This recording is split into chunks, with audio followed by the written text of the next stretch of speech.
आप सभी को नमस्कार।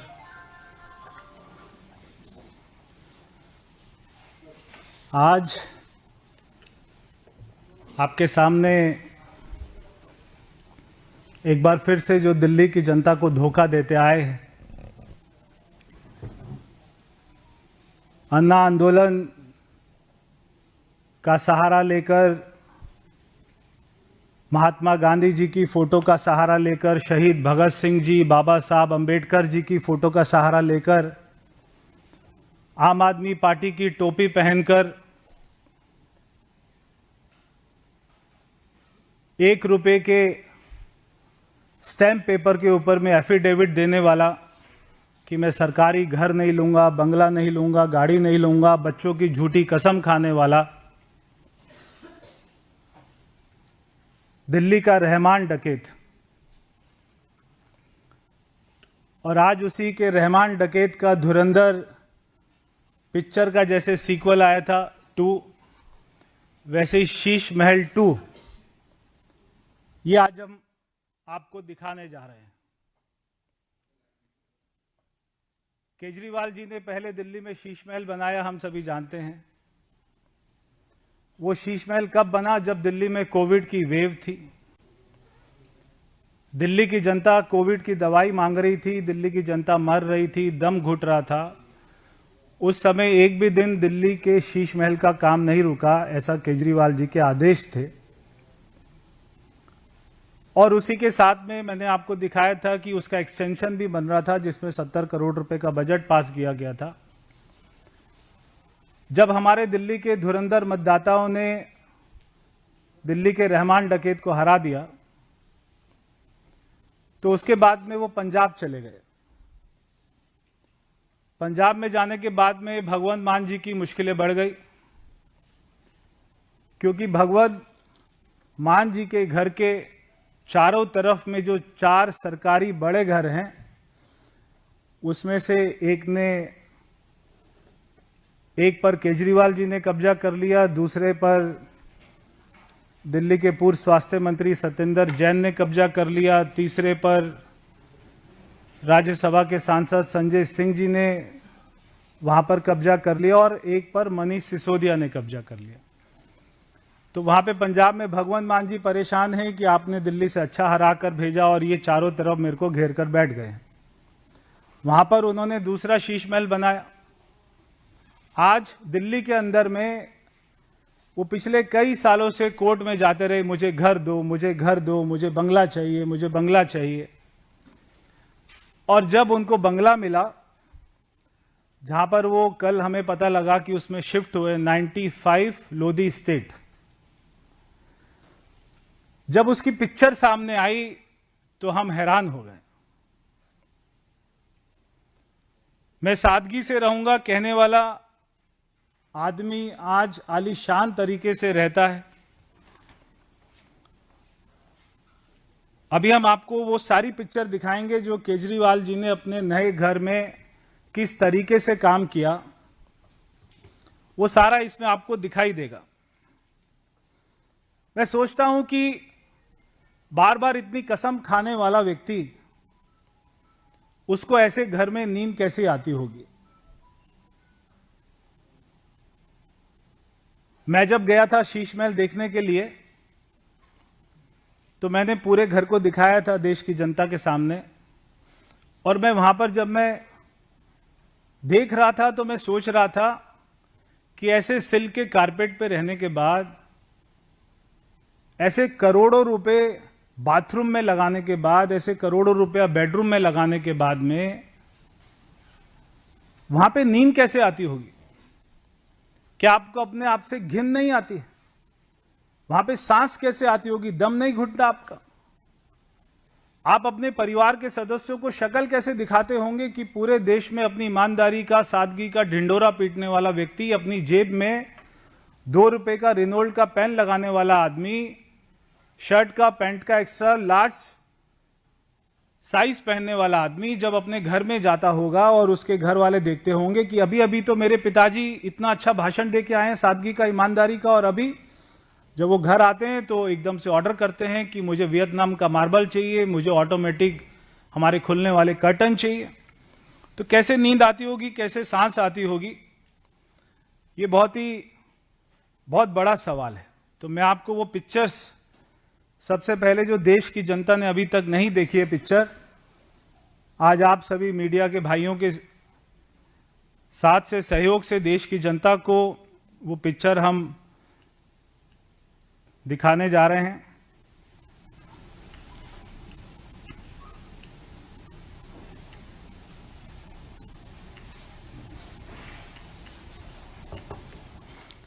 ये देखिए, ये इनका एंट्रेंस है।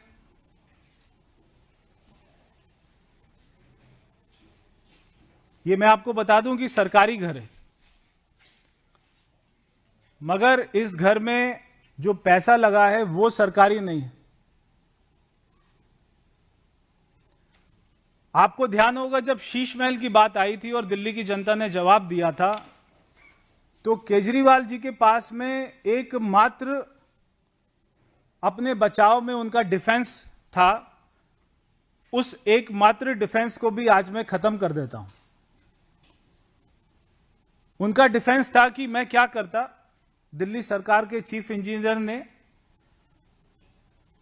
पीडब्ल्यूडी डिपार्टमेंट ने ये पैसा लगा दिया। मेरे को तो पता ही नहीं लगा ये पैसा कब लगा शीश महल में। ये तो इंजीनियर ने लगा दिया। अगर वहां पे करोड़ों का मार्बल लगा तो इंजीनियर ने लगा दिया। मुझे तो पता ही नहीं लगा कि इस घर में इतना पैसा लग रहा है। आज वो एकमात्र डिफेंस को भी खत्म कर देते हैं कि इस घर में लगा हुआ एक एक पैसा प्राइवेट, क्योंकि सीपीडब्ल्यूडी इतना पैसा नहीं लगाती है। तो आज हमको समझ में आता है कि जो आदमी कहता था कि मैं बंगला नहीं लूंगा, कि मैं मकान नहीं लूंगा, तो आज समझ में आता है कि वो ये कहते थे कि मैं साधारण नहीं लूंगा,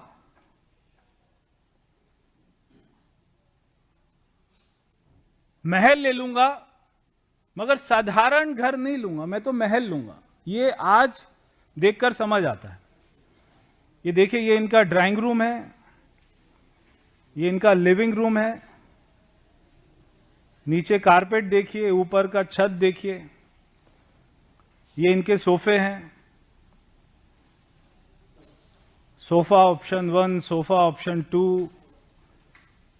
ये इनकी टेबल्स हैं।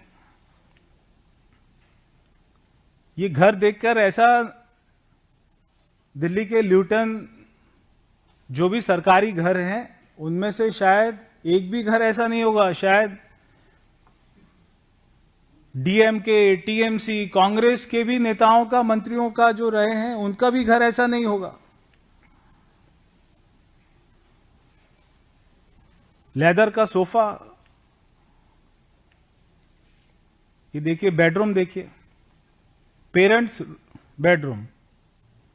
अब मुझे समझ नहीं आता कि उनके माँ बाप इतने बुजुर्ग हैं, चारपाई पे आराम से रहें। ये देखिए दूसरा बेडरूम, ये इनकी गैलरी है।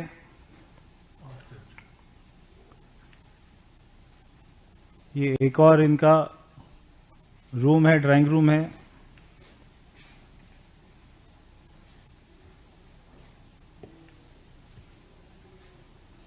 ये घर देख के लगता है आपको कि किसी साधारण आदमी का घर होगा ये? ये है केजरीवाल जी का बेडरूम। ये ऐसा लग रहा है कि गोवा के किसी 7 स्टार होटल का स्वीट है।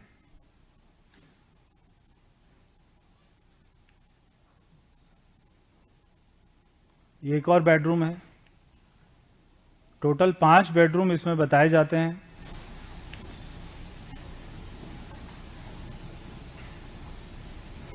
ये एक और कमरा है, एक और ड्राइंग रूम है। लेदर का सोफा है। ये है केजरीवाल जी का 95 लोधी स्टेट, उनका नया शीश महल। पहले केजरीवाल जी कहते थे मैं घर नहीं लूंगा, उसके बाद में शीश महल बनाया। शीश महल में वहां पर महात्मा गांधी जी का फोटो लगा है, वहां पे शहीद भगत सिंह जी का फोटो लगा है और वो चारपाई के ऊपर में बैठे हैं शहीद भगत सिंह। वहां पे बाबा साहब अंबेडकर जी का फोटो लगा है, वो साधारण सी कुर्सी पर बैठे और वो भी ये सोचते होंगे अन्ना हजारे जी भी, महात्मा गांधी जी की आत्मा भी, शहीद भगत सिंह जी की रूह भी अगर वो कहीं पे देखती होंगी तो वो भी ये सोचती होंगी कि कितना बेशरम व्यक्ति है कि हमारी फोटो का उपयोग करके वो अपने घर को ऐसा बनाता है। तो जब केजरीवाल जी चुनाव हारे तो दिल्ली की जनता के सामने एक बहुत बड़ा सवाल आया कि केजरीवाल जी है कहां पर। केजरीवाल जी गायब हो गए। तब आज हमें समझ आया कि वो गायब नहीं थे, वो अपना शीश महल बना रहे थे, क्योंकि उनको पता था कि शीश महल में अब वो रह नहीं पाएंगे, अब उनको नया शीश महल बनाना था। तो जब जैसे दिल्ली में कोविड आया था, दिल्ली की जनता उनको ढूंढ रही थी और वो हमको कहीं पे दिखाई नहीं दे रहे थे। ऐसे ही जब दिल्ली में लोग पानी मांगते थे, बिजली मांगते थे, सड़कें मांगते थे, तो केजरीवाल जी अपना शीश महल बनाने में व्यस्त थे और हारने के बाद अपना दूसरा शीश महल बनाने में वो व्यस्त थे।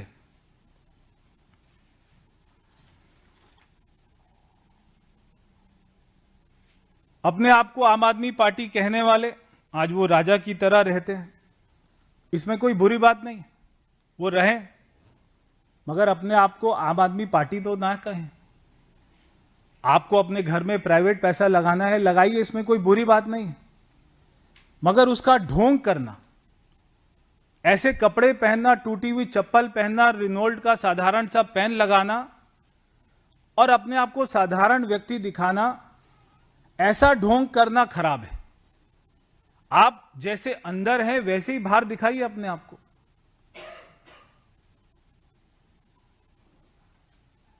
ये जो आपको पिक्चर्स दिखाई दी, ये केजरीवाल के भ्रष्टाचार और घोटालों का सीधा साधा वो सबूत है, सीधा सीधा सबूत है। क्योंकि ऐसी पिक्चर्स, ये कोई सीएम की सैलरी से बना हुआ घर नहीं। सीएम की सैलरी जो मिलती है उससे दिल्ली में फ्लैट को किराए पर लेना भी आसान नहीं। इतनी कम सैलरी होती है मुख्यमंत्री की दिल्ली में, मगर उस सैलरी के बाद में वो ऐसा घर बनाते हैं। हम जानते हैं शीश महल में तो जो शराब घोटाले थे, शराब माफिया थे, भ्रष्टाचार थे, वहां तो उनका पैसा लगा था। मैं ये पूछना चाहता हूं आम आदमी पार्टी से कि नए शीश महल में किन कंपनियों को फायदा पहुंचाकर उनका पैसा आपने लगाया है।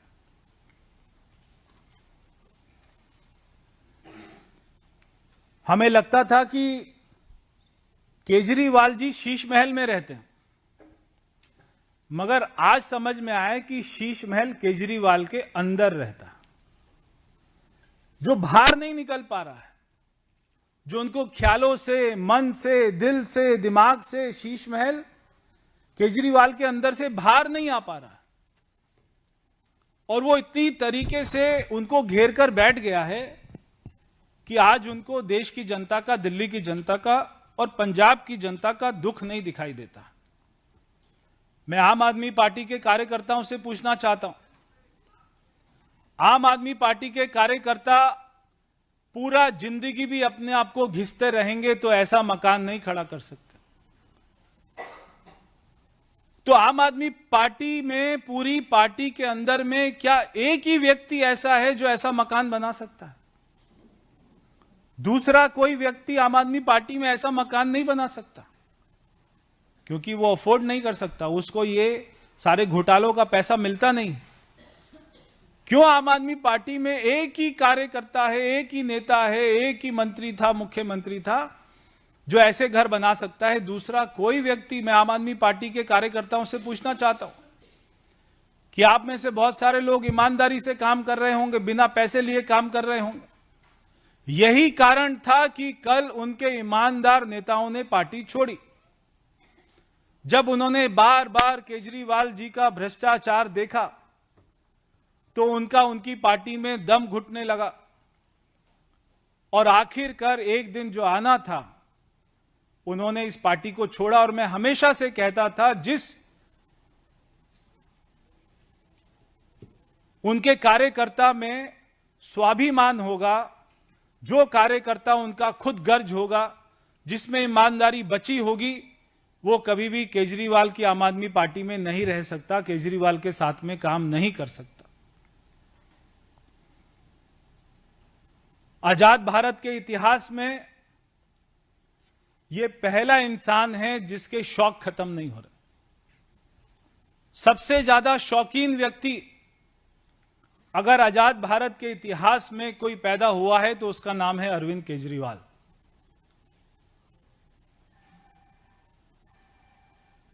जिसके नवाब वाले शौक है। नाम है इनका आम आदमी पार्टी और काम है इनका राजा महाराजा के, तो इनका नाम आम आदमी पार्टी नहीं होना चाहिए, इनका नाम होना चाहिए आलीशान आदमी पार्टी। मैं 2 लाइन बोलकर और 4 सवाल पूछकर अपनी बात को खत्म करूंगा कि सादगी का चोला पहनकर लूट का व्यापार किया, 2 कमरों का वादा था पर शीश महल तैयार किया, जनता मांगती रही हिसाब पानी और बिजली का, पर अपनी अय्याशी के लिए जनता के भरोसे का कत्ल सरेआम किया।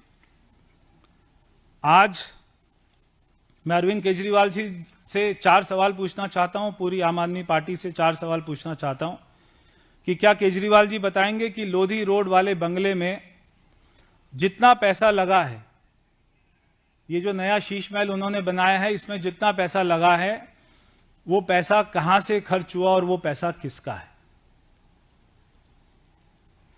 मेरा दूसरा सवाल है, क्या यह सच नहीं है कि आपकी इस विलासी शौक की वजह से आपके आम आदमी पार्टी के ईमानदार कार्यकर्ता आपकी पार्टी को छोड़ रहे हैं? 2 कमरे के फ्लैट का वादा करने वाले को इतने आलीशान शीश महल की बनाने की क्यों जरूरत बार बार पड़ रही है? क्या इस बात का जवाब केजरीवाल जी देंगे? भाजपा पूछना चाहती है कि जिस तरह पहले शीश महल में शराब ठेकेदारों का पैसा लगा और उनको फायदा पहुंचाया गया, इस नए शीश महल में किन कंपनियों का पैसा लगा, ये पैसा कहां से आया और कितना पैसा खर्च हुआ, और क्या इसके अंदर में जनता को घुसने की इजाजत होगी, वहां पर उनको देखने की इजाजत होगी? ये मेरे 4 सवालों के साथ में मैं देश की जनता को, दिल्ली की जनता को केजरीवाल जी की सच्चाई, उनका ढोंग, उनका फरेब, उनका झूठ एक बार फिर से दिखाने आया था। ये तस्वीरें देखकर देश की जनता जो अब उनको पहचान चुकी है कि वो बार बार यही काम करेंगे, क्योंकि चोर अपनी चोरी से नहीं जाता है, बार बार वो चोरी करता है। ऐसे ही केजरीवाल जी अपनी आदत से नहीं, उनका पीछा छूटेगा।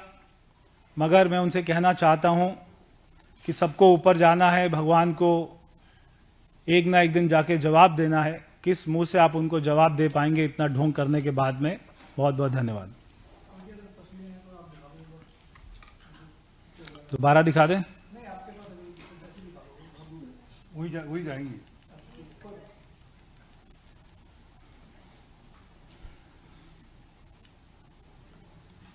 ये उनके पूरे घर का लेआउट है, जिसमें 5 बेडरूम है, 4 ड्राइंग रूम है, लॉबी है।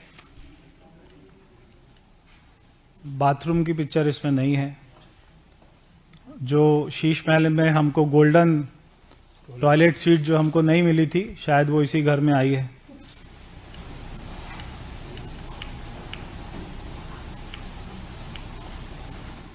एक बार फिर से पिक्चर मैं आपको दिखा रहा हूं।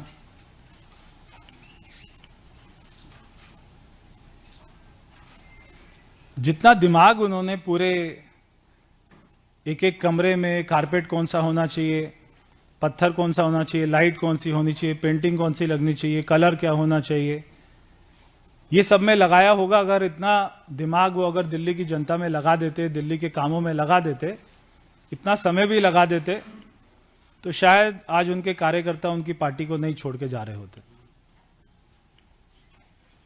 दिल्ली में भारतीय जनता पार्टी की सरकार जो काम कर रही है, इतनी मेहनत कर रही है, शायद उनको इसलिए करना पड़ रहा है क्योंकि 11 साल में उन्होंने कोई भी विकास का कार्य नहीं किया। ये सारी पिक्चर्स आपको भेज देंगे। बहुत बहुत धन्यवाद। अरविंद केजरीवाल जिस मकान में रह रहे थे वो अशोक मिश्रा का, मनीष सिसोदिया जिस मकान में अभी भी रह रहे हैं वो हरभजन सिंह का। इन लोगों ने लेकिन दोनों नेताओं बगावत करती है।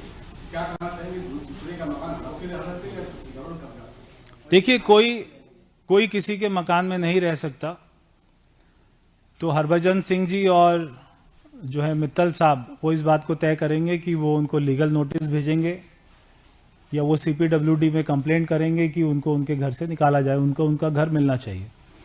सर, इस पूरे मामले पर जिस तरह से आम आदमी पार्टी के सांसद बीजेपी में कल गए थे घोषणा की, तो राजनीति भी हो रही है। संजय राउत जो है वो कह रहे हैं बीजेपी बकासुर वाली पार्टी है, किसी को भी खा जाती है।